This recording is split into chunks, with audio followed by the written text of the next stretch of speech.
Vital, bonjour. Bonjour. Donc le bilan de la nuit est absolument dramatique. 26 morts côté palestinien, dont 9 femmes. Il n'est plus question maintenant d'une trêve, même d'une trêve humanitaire, comme l'a réclamé encore Ban Ki-moon hier. Alors, ce qui est dramatique, effectivement, c'est qu'on avait l'impression hier qu'on s'acheminait vers un cessez-le-feu. Et voilà que côté Hamas, on a repris ces incursions. Vous savez, on parle beaucoup de ces tunnels, justement, qui sont destinés à faire infiltrer des terroristes du Hamas en territoire israélien pour enlever des citoyens. Donc, il y a eu cette incursion. Il y a eu la reprise des hostilités. 5 morts, 5 soldats ont été tués, vous confirmez effectivement? Oui, oui. Et le Hamas parle même de 10 soldats tués rien que pour la journée d'hier. En effet. Le bilan côté israélien est aussi très lourd, ce qui démontre qu'il y a 10 soldats tués, vous confirmez? des combats acharnés qui opposent les terroristes du Hamas à l'armée israélienne, absolument. 7 enfants tués à Gaza, j'ai envie de dire encore 7 enfants tués à Gaza. C'est une frappe de l'armée israélienne? Alors justement, les circonstances doivent encore être établies. Il n'est pas très clair. Côté israélien, on a parlé d'obus de missiles qui ont été lancés par le Hamas et qui sont tombés à proximité et ont causé... Mais pas de certitude. Mais pas de certitude. De votre côté. Donc il est tout à fait probable que ce soit l'objet d'une enquête côté israélien, comme c'est le cas souvent lorsqu'il y a des bilans des morts côté palestinien. Mais il faut rappeler que dans cette comptabilité sordide, justement, c'est... Enfin, disons dramatique. Et dramatique, Oui. dramatique. Malheureusement, c'est le Hamas qui utilise les Gazaouis comme bouclier humain. On va y revenir. Donc le Premier ministre Benyamin Netanyahou a semblé très ferme. Il a indiqué hier soir qu'il fallait s'attendre à une longue campagne. Ça veut dire que la guerre va durer encore des semaines, voire des mois? Non, ça veut dire que les objectifs ont été énoncés dès le début de cette opération militaire d'une manière très claire. Il s'agissait de porter un coup aux infrastructures du Hamas. Et là, on parle à la fois de cet arsenal. Alors, il faut que les téléspectateurs comprennent, il s'agit de plus de 10 000 missiles et roquettes de tout genre, de toute portée, qu'avait le Hamas en début de cette opération militaire.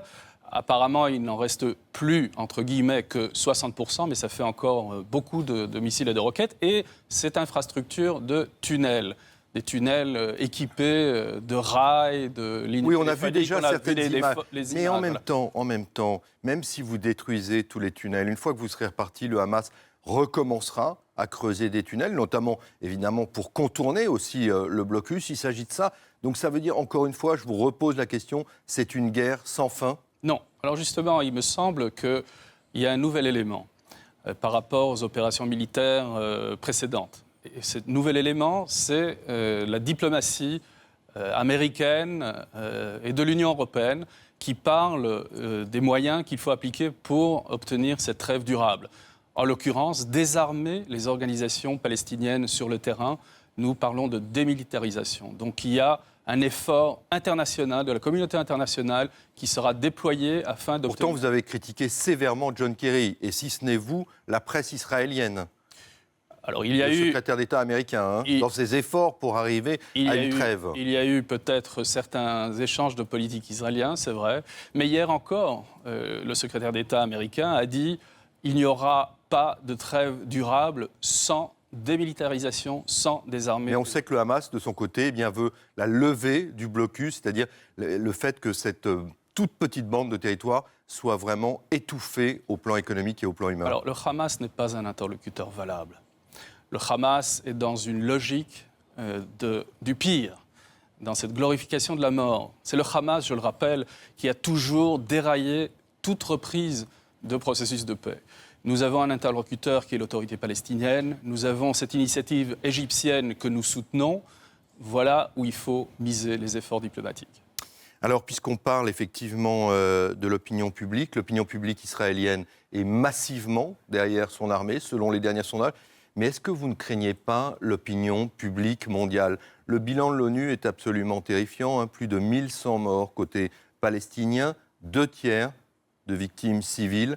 20% d'enfants à chaque jour sont lot d'horreur. Est-ce que vous ne craignez pas qu'Israël se retrouve face à l'opinion publique mondiale? Alors, d'abord, parlons de l'opinion publique israélienne qui soutient effectivement massivement cette opération parce qu'il y a vraiment un ras-le-bol. En 2005, il y a eu le retrait unilatéral d'Israël de la bande de Gaza. Et depuis, il y a eu 4 opérations militaires. Hein, c'est la 4e, si je ne m'abuse. On a évacué plus de 8000 citoyens israéliens. On a eu cette lueur d'espoir que ça aurait pu insuffler une nouvelle impulsion dans un processus de paix. À l'instar de ce que nous avons d'ailleurs avec la Cisjordanie, où il y a des coopérations, où il y a une entente entre maires israéliens et maires palestiniens pour gérer le quotidien. Malheureusement, lorsque le Hamas, en 2007, après un coup d'État, a évincé son partenaire, l'autorité palestinienne, le Fatah, a pris les choses en main, il a préféré détourner l'aide internationale, de l'investir dans la construction de ces tunnels et dans la fabrication. Encore une fois, les enfants de Tsahal est l'une des armées les plus modernes au monde. Est-ce qu'aujourd'hui, au bout de 21 jours de guerre, vous reconnaissez que Tsahal a fait des erreurs, voire des fautes dans ses frappes? Ce que je reconnais, c'est que, et nous le savions, les terroristes du Hamas se sont retranchés au sein de la population. Ils les utilisent comme bouclier humain, ça a été dénoncé là encore par l'Union européenne. Ils cachent et stockent des armes dans les mosquées et dans les habitations. Ils transforment les hôpitaux, puisqu'on en a parlé, en quartier général. Vos confrères qui sont sur le terrain ont pu le constater. Et il est vrai que parfois, il peut y avoir des bévues, des dérapages. Et comme je l'ai dit, Tsahal, qui est une armée morale, qui prévient la population gazaoui avant d'opérer des raids, avant de lancer des frappes. Et malheureusement, c'est le Hamas qui les empêche d'évacuer les lieux. Tsahal Ça, effectivement, c'est ce que vous dites depuis le début. 2 questions encore très rapidement pour terminer. Le président iranien appelle tous les musulmans du monde à se mobiliser et à armer la résistance. Est-ce que vous craignez une extension, effectivement, de ce conflit? Non. Et là encore, aucune surprise. L'Iran soutient et arme le Hamas. Le guide spirituel, malheureusement, parle de décimer l'entité sioniste. Donc, il n'y a rien de nouveau. Non, c'est le Hamas qui est isolé sur la scène internationale. Et nous, de notre côté, nous avons une compréhension quant à le Hamas. Le Parlement israélien s'inquiète de la montée des incidents antisémites en France. Monsieur le vice-ambassadeur, est-ce que de votre point de vue, les Juifs en France sont toujours en sécurité? Alors d'abord, nous faisons pleinement confiance aux autorités françaises, aux mesures qui sont prises.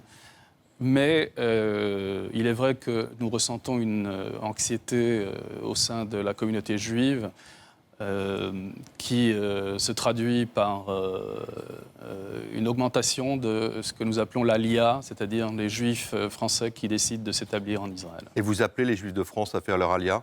Non, non, c'est un choix personnel qui leur appartient.